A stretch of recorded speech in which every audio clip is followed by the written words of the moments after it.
Sam's chapter 2 from verse 1. ನೋಡಿ, ಈಗ ನಾನು ಕೀರ್ತನೆ ಬೋಧಿಸ್ತಾ ಇದ್ದೀನಿ ಅಂದರೆ ಎಲ್ಲ ಕೀರ್ತನೆನ ಹಂಗೆ ಪ್ರಿಂಟೌಟ್ ತೊಗೊಂಡು ಹಾಗೆ ವರ್ಸ್ ಬೈ ವರ್ಸ್ ಹಂಗೆ ಪ್ರೇಯರ್ ಮಾಡಬೇಕು ಅಂತಿಲ್ಲ. ಯಾವುದಾದ್ರೂ ಒಂದು ಚಾಪ್ಟ್ರಲ್ಲಿ ಒಂದು ಹೈಲೈಟ್ ವರ್ಸ್ ಹಂಗೆ ತೊಗೊಂಡು ನಾವು ಪ್ರಾರ್ಥನೆ ಮಾಡ್ಬೇಕಾದ್ರೆ ನಮ್ಮ ಮೈಂಡಿಗೆ ಬಂದರೆ ಸಾಕು.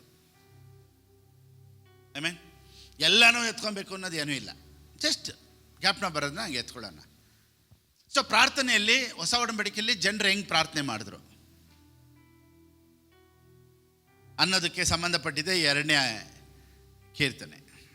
ನಿಮ್ಗೊಂದು ಕ್ವಶನ್ ಇರ್ಬೋದು, ಪಾಸ್ಟರ್ ಕೀರ್ತನೆ ಓದಿದ್ರೆ ಸೈತಾನ್ ನನಗೆ ಭಯ ಇರುತ್ತಾ?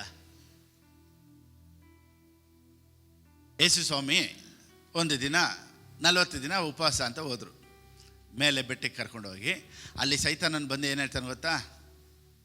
ನೀನು ಮೇಲಕ್ಕಿಂದ ಕೆಳಕ್ಕೆ ಧುಮುಕು, ದೇವದೂತರುಗಳನ್ನು ನಿನಗೆ ಅರ್ಪಣೆ ಕೊಟ್ಟಿದ್ದಾರಲ್ಲ ಅಂತ ಅವನು ಯಾವ ವರ್ಸ್ ಕೋಟ್ ಮಾಡಿದ್ದು? ಸ್ಯಾಮ್ಸ್ 91. ಸೊ ಕೀರ್ತನೆ 91ನೇ ಸೈತಾನನ್ನು ಕೋಟ್ ಮಾಡಿದ್ದು. ಸೊ ಸೈತಾನನೊಂದಿಗೆ ಯೇಸು ಸ್ವಾಮಿ ಮಾತಾಡ್ಬೇಕಾದ್ರೆ ಈ quoted the book of Deuteronomy and the book of Psalms. ಕೀರ್ತನೆ ಅಲ್ಲಿ ಮಾತಾಡ್ತಾರೆ. ಈಗ ಕೀರ್ತನೆ 2ನೇ ಅಧ್ಯಾಯಕ್ಕೆ ಬರೋಣ ಬನ್ನಿ.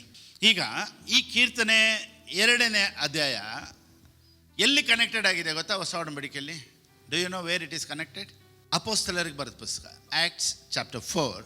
ಇವಾಗ 18ರಿಂದ ಓದೋಣ, ನಮ್ಗೆ ಅರ್ಥ ಆಗುತ್ತೆ. ಇದು 18.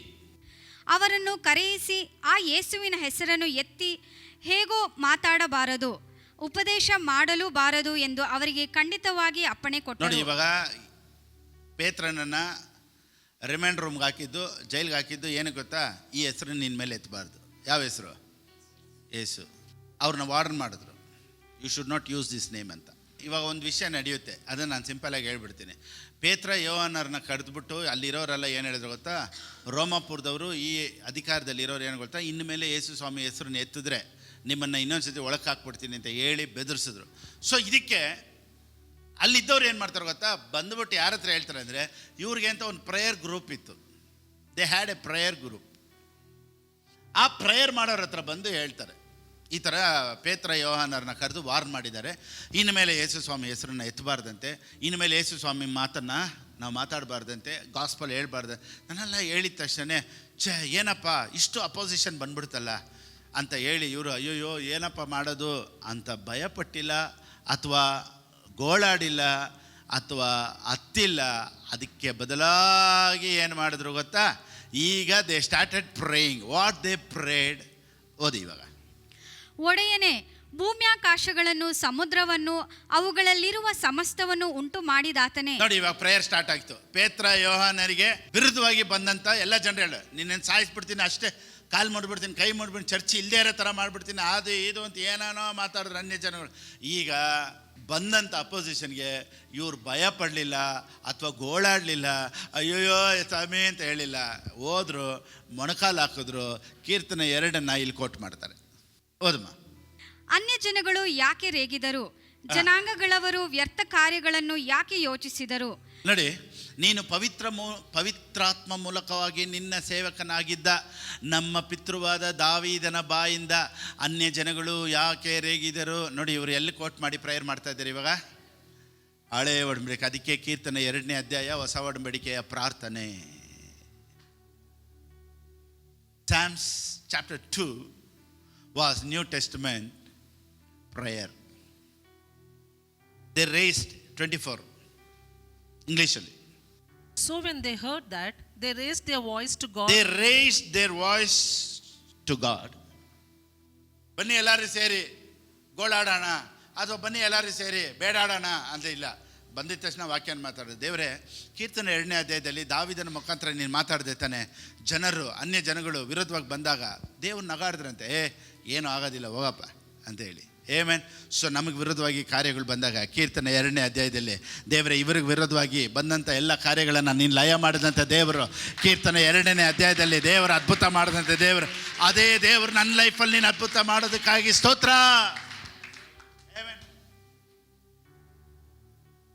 ನೋಡಿ, Sam's 2 is connected in acts chapter 4. ನೋಡಿ, ಈ ಸ್ಯಾಮ್ಸ್ 2, ಈ ಕೀರ್ತನೆ 2ನೇ ಅಧ್ಯಾಯ ಯಾರ ಬಗ್ಗೆ ಗೊತ್ತಾ? It's all about Jesus. ಅದಕ್ಕೆ ಯೇಸು ಸ್ವಾಮಿ ಸತ್ತು 3ನೇ ದಿನ ಎದ್ದು ಎಮ್ಮಾವು ಊರಿಗೆ ಹೋಗ್ಬೇಕಾದ್ರೆ ಅಲ್ಲಿ ಆ ಶಿಷ್ಯರ ಹತ್ರ ಅವರು ಅಲ್ಲಿ ಜನ ಹತ್ರ ಯೇಸು ಸ್ವಾಮಿ ಯಾರು ಗೊತ್ತಿಲ್ಲದೆ ಇರೋ ಥರ ಮಾತಾಡ್ಕೊಂಡು ಹೋಗ್ತಾರೆ. ಅವ್ರು ಕೇಳ್ತಾರೆ ಏನಾಯಿತು ಅಂತ ಯೇಸು ಸ್ವಾಮಿ ಕೇಳ್ತಾರೆ. ಅವ್ರು ಹೇಳ್ತಾರೆ ನಿಮ್ಗೆ ಗೊತ್ತಿಲ್ವಾ ಯೇಸು ಸ್ವಾಮಿ ಯಾರೋ ಎತ್ಕೊಂಡು ಹೋಗ್ಬಿಟ್ಟಿದ್ದಾರೆ, ಯೇಸು ಸ್ವಾಮಿ ಕಾಣೆ ಅಂತ ಹೇಳಿದ ತಕ್ಷಣ ಯೇಸು ಸ್ವಾಮಿ ಅಲ್ಲಿ ಏನು ಕೊಟ್ಟು ಮಾಡ್ತಾರೆ ಗೊತ್ತಾ? ಹಳೆ ಒಡಂಬಡಿಕೆಯಲ್ಲೂ ಕೀರ್ತನೆಯಲ್ಲೂ ನನ್ನ ಬಗ್ಗೆ ಬರೆದಿರೋದನ್ನು ನೀವು ಓದಿಲ್ಲಿಲ್ವೋ ಅಂತ ಕೇಳ್ತಾರೆ. ಸೊ ಕೀರ್ತನೆಯಲ್ಲಿ ಯೇಸು ಸ್ವಾಮಿ ಬಗ್ಗೆ ಬರೆಯಲ್ಪಟ್ಟಿದೆ. So Psalms chapter 2 is about Jesus. Psalms chapter 2 verse 7. ನಾನು ಯೆಹೋವನ ಆಜ್ಞೆಯನ್ನು ತಿಳಿಸುತ್ತೇನೆ ಕೇಳಿರಿ. ಆತನು ನನಗೆ ನೀನು ಮಗನು, ನಾನೇ ಈ ಹೊತ್ತು ನಿನ್ನನ್ನು ಪಡೆದಿದ್ದೇನೆ. ನೋಡಿ, ನೀನು ಮಗನು, ಇವತ್ತು ನಾನು ನಿನ್ನನ್ನು ಪಡೆದಿದ್ದೇನೆ. ಕೀರ್ತನೆ 2:7 ಏನು ಹೇಳುತ್ತೆ? ನನಗೆ ನೀನು ಮಗನು, ನಾನೇ ಇವತ್ತು ನಿನ್ನನ್ನು ಪಡೆದಿದ್ದೇನೆ ಅಂತ ಬರೆದಿದ್ದೆಲ್ಲ. ಇದು ಹೊಸ ಒಡಂಬಡಿಕೆಯಲ್ಲಿ ಎಲ್ಲಿದೆ? ದ ಬುಕ್ ಆಫ್ ಹೀಬ್ರೂಸ್, ಇಬ್ರಾಯರಿಗೆ ಬರೆದ ಪುಸ್ತಕ 1ನೇ ಅಧ್ಯಾಯ 5ನೇ ವಾಕ್ಯ. ನನಗೆ ನೀನು ಮಗನು, ನಾನೇ ಈ ಹೊತ್ತು ನಿನ್ನನ್ನು ಪಡೆದಿದ್ದೇನೆ. ಇದೆಲ್ಲಿದೆ? ಇಬ್ರಾಯರಿಗೆ ಬರೆದ ಪುಸ್ತಕದಲ್ಲಿ ಬರೆದಿದೆ. ಆದರೆ ಇದು ಎಲ್ಲಿತ್ತು? ಕೀರ್ತನೆ 2ರಲ್ಲಿತ್ತು. ಸೊ ಇಬ್ರಾಯರಿಗೆ ಬರೆದ ಪುಸ್ತಕನೂ ಕೀರ್ತನೆ 2 ಬೋತ್ ಆರ್ ಕನೆಕ್ಟೆಡ್. ಅದಕ್ಕೇ ಎವ್ರಿ ಸ್ಯಾಮ್ಸ್, ಎಲ್ಲ ಕೀರ್ತನೆಗಳು ದೇರ್ ಈಸ್ ಎ ಪವರ್. ನೀವು ಒಂದೊಂದು ಕೀರ್ತನೆನ ಓದ್ತಾ ಇರ್ಬೇಕಾದ್ರೆ, ಸ್ಯಾಮ್ಸ್ ಬುಕ್ ನೀವು ಓದಿದ್ರೇ there is power in the book of Psalms. ಏಮೇ ಸುಮ್ಮನೆ ಏನೋ ಚರ್ಚಿಗೆ ಬಂದ್ವಿ, ಸ್ತೋತ್ರ ಅಂದ್ವಿ, 2 ಹಾಡು ಆಡ್ಬಿಟ್ಟು ಹೋದ್ವಿ. ಎಲ್ಲ ನೋಡಿ, ಇದನ್ನೆಲ್ಲ ಕಲ್ತ್ಕೊಂಡಾಗ ನಮ್ಮ ಲೈಫೇ ಬೇರೆ ಥರ ಇರುತ್ತೆ. ಇಂಥ ಟೀಚಿಂಗ್ ಎಲ್ಲ ದೇವ್ರು ನನಗೆ ಕೊಟ್ಟಿದ್ದಕ್ಕಾಗಿ ನಾನು ದೇವ್ರಿಗೆ ಸ್ತೋತ್ರ ಮಾಡ್ತೀನಿ. ಅದನ್ನು ಫೇಸ್ಬುಕ್, ಯೂಟ್ಯೂಬಲ್ಲಿ ಅದನ್ನು ನಾವು ತೊಗೊಂಬಂದು ಆಗ್ತಾಯಿದ್ದೀವಲ್ಲ, ರೆಕಾರ್ಡ್ ಆಗ್ತಾಯಿದ್ದಲ್ಲ, ಇದೇ ದೇವ್ರ ಕೃಪೆ. ಹೀಬ್ರೂಸ್ 5:5 ಇಬ್ರಾಯರಿಗೆ ಬರೆದ ಪುಸ್ತಕ 5ನೇ ಅಧ್ಯಾಯ 5ನೇ ವಾಕ್ಯ. ಹಾಗೆಯೇ ಕ್ರಿಸ್ತನು ಸಹ ತನ್ನನ್ನು ಘನಪಡಿಸಿಕೊಂಡು ತನ್ನನ್ನು ತಾನೇ ಮಹಾಯಾಜಕನನ್ನಾಗಿ ಮಾಡಿಕೊಳ್ಳಲಿಲ್ಲ. ಆದರೆ ನನಗೆ ನೀನು ಮಗನು, ನಾನೇ ಈ ಹೊತ್ತು ನಿನ್ನನ್ನು ಪಡೆದಿದ್ದೇನೆ ಎಂದು ಹೇಳಿದಾತನೇ ಈ ಗೌರವವನ್ನು ಆತನಿಗೆ ಕೊಟ್ಟನು. Amen. So Psalms 2, it's about Jesus. ಕೀರ್ತನೆ 2 ಅದರಲ್ಲಿ ಬರ್ದಿರೋದೆಲ್ಲ ಅಬೌಟ್ ಜೀಸಸ್. ನೋಡಿ, ದಾವೀದನು, ಯೇಸು, ಒಂದು ಒಡಂಬಡಿಕೆ ಇದೆ ಅಲ್ಲಿ. ಅದಕ್ಕೇನೆ ಬಾರ್ತಲೋಮಿಯನು ಏನು ಹೇಳ್ದ ಗೊತ್ತಾ? ದಾವೀದನ ಕುಮಾರನೇ ಅಂದ. ಏನಂದ? ದಾವೀದನ ಮಗನೇ ಅಂತ ಹೇಳ್ತಾನೆ. ಸೊ ಹೆಂಗೆ ಕನೆಕ್ಷನ್ ಇದು ನೋಡಿ? ಯಾಕೆ ಗೊತ್ತಾ? ದಾವೀದನೊಂದಿಗೆ ದೇವರು ಒಂದು ಒಡಂಬಡಿಕೆ ಮಾಡ್ತಾರೆ. ಅದು ಎಲ್ಲಿ ಬರೆಯಲ್ಪಟ್ಟಿದೆ ಗೊತ್ತಾ? ಕಮಾನ್, ಲೆಟ್ಸ್ ರೀಡ್ ಇನ್ 2 ಸಾಮ್ಯುಯೇಲ್, 2 ಸಾಮ್ಯುಯೇಲನಿಗೆ ಬರೆದ ಪುಸ್ತಕ 7ನೇ ಅಧ್ಯಾಯ. 2 ಸಾಮ್ಯುಯೇಲನಿಗೆ ಬರೆದ ಪುಸ್ತಕ 7ನೇ ಅಧ್ಯಾಯ 5ರಿಂದ 17ವರೆಗೂ ದೇವರು ದಾವೀದನೊಂದಿಗೆ ಒಂದು ಒಡಂಬಡಿಕೆ ಮಾಡ್ಕೊಳ್ತಾರೆ. ಆ ಒಡಂಬಡಿಕೆ ಏನು? ಇವಾಗ ನಾವು ಅದೆಲ್ಲ ಓದೋದು ಬೇಡ, ನೀವು ಆಮೇಲೆ ಓದ್ಕೊಳ್ಳಿ. ಇವಾಗ ನೀವು ನೋಟ್ ಮಾಡ್ಕೊಳ್ಳಿ, ಬರೆದಿಟ್ಕೊಳ್ಳಿ. ಈಗ ನಾವು 16-17 ಮಾತ್ರ ಓದೋಣ. ನಿನ್ನ ಮನೆಯು ಅರಸುತನವು ಸದಾಕಾಲ ಸ್ಥಿರವಾಗಿರುವವು. ಇವಾಗ ಸ್ವಲ್ಪ ಇಂಟ್ರೊಡಕ್ಷನ್ಗಾಗಿ ಸ್ವಲ್ಪ ಓದಮ್ಮ. 5ನೇ ವಾಕ್ಯದಿಂದ ಸ್ವಲ್ಪ ಇಂಟ್ರೊಡಕ್ಷನ್ಗೆ ಓದಿ. ಹೋಗಿ ನನ್ನ ಸೇವಕನಾದ ದಾವೀದನಿಗೆ, ನೀನು ನನಗೋಸ್ಕರ ಮನೆಯನ್ನು ಕಟ್ಟಬೇಕೋ? ನಾನು ಇಸ್ರಾಯೇಲರನ್ನು ಐಗುಪ್ತ ದೇಶದಿಂದ ಬರಮಾಡಿದ್ದನಿಂದ ಇಂದಿನವರೆಗೂ ಮನೆಯಲ್ಲಿ ವಾಸ ಮಾಡಲಿಲ್ಲ. ಈಗ ದಾವೀದನು ದೇವರಿಗೆ ಒಂದು ಮನೆ ಕಟ್ಟಬೇಕು ಅಂದಾಗ ದೇವರು ಪ್ರವಾದಿಯ ಮುಖಾಂತರ ಮಾತನಾಡ್ತಾರೆ. ಏನು ಮಾತನಾಡ್ತಾರೆ ಗೊತ್ತಾ? ಆ ಮಾತನಾಡಿದ ವಾಕ್ಯಗಳೇ ಇದೆಲ್ಲ.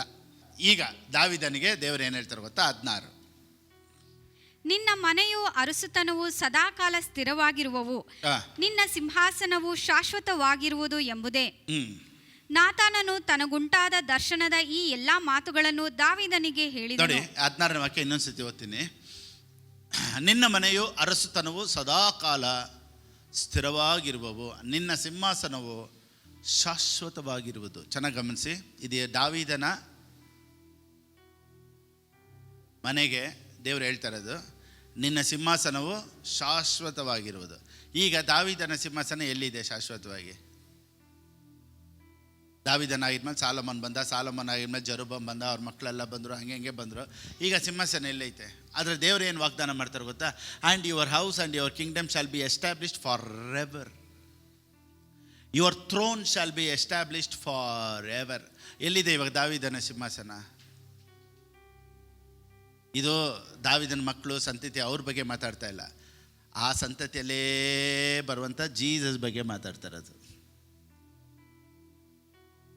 So Jesus came in the family, in the generation, in the gene of David. ಅದಕ್ಕೆ ಇದು ಯಾರ ಬಗ್ಗೆ ಹೇಳ್ತಾರೆ ಅಂದರೆ ದಾವಿದನ ಮಕ್ಕಳ ಬಗ್ಗೆ. ನಿಮ್ಮ ಮಕ್ಕಳೆಲ್ಲ ಶಾಶ್ವತವಾಗಿ ಸಿಂಹಾಸನ ಕುಂತ್ಕೊಳ್ತಾರಪ್ಪ ಅಂತ ಹೇಳಿಲ್ಲ. ದಾವಿದನಿಗೆ ಏನು ಹೇಳ್ತಾರೆ ಅಂದರೆ ನಿನ್ನ ಸಿಂಹಾಸನ ಶಾಶ್ವತವಾಗಿರುತ್ತೆ. ಹೆಂಗೆ ಶಾಶ್ವತವಾಗಿರುತ್ತೆ ಅಂದರೆ ಬಿಕಾಸ್ ಆಫ್ ಜೀಸಸ್. ಈಗ ಒಂದು ಸಿಂಹಾಸನ ಇದೆ, ಆ ಸಿಂಹಾಸನದ ಮೇಲೆ ಯೇಸು ಸ್ವಾಮಿ ಈಗಲೂ ಕುಂತಿರೋದು. ಆ ಸಿಂಹಾಸನದ ಮೇಲೆ ಜನರಿಗಾಗಿ ದೇವರು, ತಂದೆಯಾದ ದೇವರ ಹತ್ರ ಈಗಲೂ ಹೈ ಪ್ರೀಸ್ಟ್ ಆಗಿ ಬೇಡ್ಕೊಂಡು ಸಿಂಹಾಸನದ ಮೇಲೆ ಕುಂತಿದ್ದಾರೆ. ನಮ್ಮ ದೇವರ ಸಿಂಹಾಸನ ಶಾಶ್ವತವಾದದ್ದು. ಎಲ್ಲರೂ ಹೇಳಿ, ನಮ್ಮ ಸಿಂಹಾಸನ, ನಮ್ಮ ದೇವರ ಸಿಂಹಾಸನ ಶಾಶ್ವತ. ಅಂದರೆ ಎಷ್ಟು ವರ್ಷ? ಸೊ ಯಾರಾದರೂ ಬಂದು ಕ್ರಿಶ್ಚಿಯನ್ನ ಹಾಳು ಮಾಡಿಬಿಡ್ಬೇಕು, ಅಥವಾ ಕ್ರಿಶ್ಚಿಯನ್ನ ಎಂಡ್ ಮಾಡಿಬಿಡ್ಬೇಕು, ಅಥವಾ ಕ್ರಿಶ್ಚಿಯಾನಿಟಿನೇ ಇಲ್ಲದೇ ಇರೋ ಥರ ಮಾಡ್ತೀನಿ ಅಂತ ಅವರಲ್ಲ. ಅವ್ರ ಅಪ್ಪನಿಗೆ ಅಪ್ಪ ಬಂದರು, ಅವ್ರ ತಾತನಿಗೆ ತಾತ ಬಂದರು, ಅವ್ರ ತಾತನಿಗೆ ತಾತ ಬಂದರು. Our kingdom is for ever. Nobody can destroy Christianity. ಯಾರೂ ಕ್ರಿಶ್ಚಿಯಾನಿಟಿನ ಹಾಳು ಮಾಡೋದಕ್ಕೆ ಇದುವರೆಗೂ ಹುಟ್ಟಿಲ್ಲ, ಹುಟ್ಟೋದು ಇಲ್ಲ. Because this kingdom is for ever. Which kingdom? Jesus kingdom for ever. Yesu ಕ್ರಿಸ್ತನ ಸಿಂಹಾಸನ ಶಾಶ್ವತವಾದದ್ದು. ಸೊ ಕ್ರೈಸ್ತರು ಅನ್ನೋದು ಶಾಶ್ವತವಾದವರು. ಕ್ರಿಶ್ಚಿಯಾನಿಟಿನ ಯಾರು ಅಳ್ಸೋಕ್ಕೆ ಆಗಲ್ಲ ರೀ. Nobody can destroy Christianity. This is for ever. Amen. So ಈ ಕಿಂಗ್ಡಮ್ ಜೀಸಸ್ ಬಗ್ಗೆ ಮಾತಾಡ್ತಾ ಇರೋದು. ಸೊ 2ನೇ ಅಧ್ಯಾಯ ಕೀರ್ತನೆ ಯೇಸು ಸ್ವಾಮಿ ಬಗ್ಗೆ ಬರೆದಿರೋದು. ಸೊ ಜನರೆಲ್ಲ ವಿರೋಧವಾಗಿ ಬಂದಾಗ ಇವ್ರು ಏನು ಹೇಳಿದ್ರು ಗೊತ್ತಾ? ದೇವರೇ, ಕೀರ್ತನೆಯಲ್ಲಿ ನೀನು ಹೇಳಿದ್ಯಲ್ಲಪ್ಪ, ನಿನಗೆ ವಿರುದ್ಧವಾಗಿ ಅನ್ಯ ಜನಗಳು ಎದ್ದೋಳಲ್ಲ ಅಂತ. ಆ ಥರ ಎದ್ದೋಳಿದ್ರೆ ಯೇಸು ದೇವ್ರು ಏನು ಹೇಳ್ತಾರೆ ಗೊತ್ತಾ? 4ನೇ ವಾಕ್ಯ, 2ನೇ ಅಧ್ಯಾಯ 4ನೇ ವಾಕ್ಯ ಓದ್ಬಿಟ್ಟು ಮುಗಿಸ್ಬಿಡೋಣಮ್ಮ. ಚಾಪ್ಟರ್ 2:4 ಕೀರ್ತನೆ. ಪರಲೋಕದಲ್ಲಿ ಆಸನ ರೂಢನಾಗಿರುವ ಆತನು ಅದಕ್ಕೆ ನಗುವನು. ಕರ್ತನು ಅವರನ್ನು ಪರಿಹಾಸ್ಯ ಮಾಡುವನು. ಯಾರಾದರೂ ಕ್ರಿಶ್ಚಿಯಾನಿಟಿ ಇಲ್ಲದೆ ಇರೋ ಥರ ಮಾಡ್ತೀನಿ ಅಂದರೆ ದೇವರು ಅಲ್ಲಿಂದ ಅಂದ್ರ ಹೆಂಗೆ ದೇವ್ರು ನಗಾಡ್ಬಂದಂತೆ. ಯಾರಾದರೂ ನಮ್ಗೆ ವಿರೋಧವಾಗಿ, ಚರ್ಚ್ಗೆ ವಿರೋಧವಾಗಿ, ಸೇವೆಗೆ ವಿರೋಧವಾಗಿ ನಾನು ಏನು ಇಲ್ಲೇ ಮಾಡ್ತೀನಿ ಅಂದರೆ ನಮ್ಮ ದೇವರು ಅವ್ರನ್ನ ನೋಡಿ ನಗಾಡ್ತಾರಂತೆ. ಅಯ್ಯೋ. ಸೊ ಯಾರಾದರೂ ನಮ್ಗೆ ಎಗೇನ್ಸ್ಟಾಗಿ ಬಂದರೆ ಯಾವುದನ್ನ ಇಟ್ಟು ಪ್ರೇಯರ್ ಮಾಡಬೇಕು? ಕೀರ್ತನೆ 2ನೇ ಅಧ್ಯಾಯದಲ್ಲಿ ಹೇಳಿದಂತೆ ನನಗೆ ವಿರೋಧವಾಗಿ, ನಮ್ಮ ಸಭೆಗೆ ವಿರೋಧವಾಗಿ, ನಮ್ಮ ಕುಟುಂಬಕ್ಕೆ ವಿರೋಧವಾಗಿ, ನಮಗೆ ವಿರೋಧವಾಗಿ ಯಾವ ಕ್ರಿಯೆಗಳು ಎದೊಳಕ್ಕಾಗೋದಿಲ್ಲ. ಯಾಕಂದರೆ ದೇವರು ನಗಾಡುವನು. ಯಾಕೆ ಗೊತ್ತಾ? ಈ ಸಿಂಹಾಸನ ದೇವರಿಂದ ಬಂದಿದ್ದು.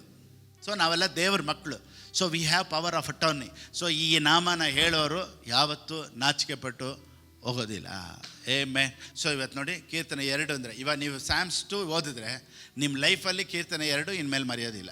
ಕ್ರೈಸ್ತಗೆ ವಿರೋಧವಾಗಿ ಜನ ಬಂದರೆ ದೇವರು ಏನು ಮಾಡ್ತಾರೆ? ಕೀರ್ತನೆ 2ನೇ ಅಧ್ಯಾಯದ ಪ್ರಕಾರ ನಗ್ತಾರೆ. ದೇವರು ನಗಾಡುವರು. ಕೀರ್ತನೆ 1, ಕೈ ಇಟ್ಟು ಮಾಡುವ ಎಲ್ಲ ಕೆಲಸದಲ್ಲೂ ಸಫಲ. ಕೀರ್ತನೆ 2, ದೇವರು ನಗಾಡುವನು. ಕೀರ್ತನೆ 3 ಇನ್ನೂ ಹೇಳಿಲ್ಲ, ಕನ್ನಡದಲ್ಲಿ ಇನ್ನೂ ಬಂದಿಲ್ಲ. ಕನ್ನಡದಲ್ಲಿ ಬಂದಿಲ್ಲ, ಅದು ತಮಿಳ್ ಸರ್ವಿಸಲ್ಲಿ ಮಾತಾಡಿದೆ. ತಮಿಳಲ್ಲಿ ಮುಗಿಸಿದ್ದೀನಿ, ಕನ್ನಡದಲ್ಲಿ ಮುಗಿಸಿಲ್ಲ. ದೇವ್ರ ಚಿತ್ತ ಇದ್ದರೆ ಬರುವಂಥ ದಿನಗಳಲ್ಲಿ ಕೀರ್ತನೆ 3 ಬಗ್ಗೆ ನಾವು ನೋಡೋಣ. ಒಂದೊಂದೇ ಚಾಪ್ಟರ್ ಈ ಥರ ನೋಡ್ಕೊಂಬರೋಣ. It will be very useful for your prayer and for your spiritual growth. ನೀವು ಇದನ್ನು ಕಲಿತಾ ಆಟೋಮೆಟಿಕ್ ನೋಡಿ, ನೀವು ಇದನ್ನೆಲ್ಲ ಧ್ಯಾನಿಸಿದ್ರೆ ಆಟೋಮೆಟಿಕ್ ಏನು ನಡಿಬೇಕು, ನಿಮ್ಮ ಮಕ್ಕಳಿಗೆ ಏನು ಪ್ರೊಟೆಕ್ಷನ್ ಆಗಬೇಕು, ನಿಮ್ಗೆ ಏನು ಫೈನಾನ್ಸ್ ಬರಬೇಕು, ನಿಮ್ಗೆ ಹೆಂಗೆ ಹೆಲ್ತ್ ಬರಬೇಕು, ಹೆಂಗೆ ನಿಮ್ಗೆ ಹೆಲ್ತ್ ಬರಬೇಕು, ಇದು ಆಟೋಮೆಟಿಕ್ ನಡೀತಾ ಇರ್ತೈತೆ. Only you concentrate on this. ನೀವು ಬರೀ ಇದನ್ನು ಮಾತ್ರ ಧ್ಯಾನ ಮಾಡ್ಕೊಂಡಿರಿ. ಓಹೋ ಕೀರ್ತನೆ 2 ಹಿಂಗಿದೆಯಾ, ಓ ಕೀರ್ತನೆ 1 ಹಿಂಗಿದೆಯಾ, ಓ ಕೀರ್ತನೆ 3, ಇದನ್ನು ಧ್ಯಾನಿಸ್ತಾರೆ. ಮಿಕ್ಕಿದ ಕೆಲಸಗಳೆಲ್ಲ ದೇವ್ರು ನೋಡ್ಕೊಳ್ತಾರೆ. Amen. Praise the lord. So ಈ ವಾಕ್ಯ ನಿಮಗೆ ಆಶೀರ್ವಾದಕರವಾಗಿತ್ತು ಅನ್ನೋದರಲ್ಲಿ ಯಾವ ವಿಧವಾದಂಥ ಸಂದೇಹ ಇಲ್ಲ. ಈ ವಾಕ್ಯ ಇನ್ನೂ ಹೆಚ್ಚೆಚ್ಚಾದ ಆಶೀರ್ವಾದಗಳನ್ನು ನಿಮಗೆ ತರುತ್ತೆ. God bless you. ನಾವೆಲ್ಲರೂ ಹಾಗೆ ನಿಂತ್ಕೊಳ್ಳೋಣ. ಪ್ರೀತಿ ಸ್ವರೂಪಿ ಸ್ತೋತ್ರಪ್ಪ, ನಮ್ಮೊಂದಿಗೆ ಈ ಕೀರ್ತನೆ 2ರ ವಾಕ್ಯದಲ್ಲಿ ನಮ್ಮೊಂದಿಗೆ ನೀನು ಮಾತನಾಡೋದಕ್ಕಾಗಿ ಸ್ತೋತ್ರ. ಈ ವಾಕ್ಯವು ಕೇಳಿದಂಥ ಎಲ್ಲರ ಜೀವಿತಗಳಲ್ಲೂ ಒಂದು ವ್ಯತ್ಯಾಸನ ನೀನು ಉಂಟು ಮಾಡಿದ್ದಕ್ಕಾಗಿ ಸ್ತೋತ್ರಪ್ಪ. ಈ ವಾಕ್ಯನ ಮಾತಾಡೋದಕ್ಕೆ ದೇವರು ನಮ್ಗೆ ಕೊಟ್ಟಂಥ ಬಲಕ್ಕಾಗಿ, ದಿನಕ್ಕಾಗಿ ದೇವರೇ ಅಪ್ಪ, ಈ ಸಮಯಕ್ಕಾಗಿ ನಿಮಗೆ ಸ್ತೋತ್ರ ಸಲ್ಲಿಸ್ತೇವಪ್ಪ. ಇದನ್ನು ಕೇಳುವಂಥ ಒಬ್ಬೊಬ್ಬರ ಜೀವಿತದಲ್ಲೂ ವ್ಯತ್ಯಾಸಗಳು ಉಂಟಾಗುತ್ತೆ. ಯೇಸು ಕ್ರಿಸ್ತನ ನಾಮದಲ್ಲಿ ಪ್ರಾರ್ಥಿಸ್ತೇನೆ ತಂದೆಯೇ, ಆಮೇನ್ ಆಮೇನ್. ನಮ್ಮ ಕರ್ತನಾದ ಯೇಸು ಕ್ರಿಸ್ತನ ಕೃಪೆಯು, ತಂದೆಯಾದ ದೇವರ ಪ್ರೀತಿಯು, ಪವಿತ್ರಾತ್ಮನ ಅನ್ಯೋನ್ಯತೆಯು ಯಾವಾಗಲೂ ಎಂದೆಂದಿಗೂ ನಮ್ಮೊಂದಿಗೆ ನೆಲೆಗೊಂಡಿರಲಿ. Amen amen amen amen. Praise Lord. God bless you all.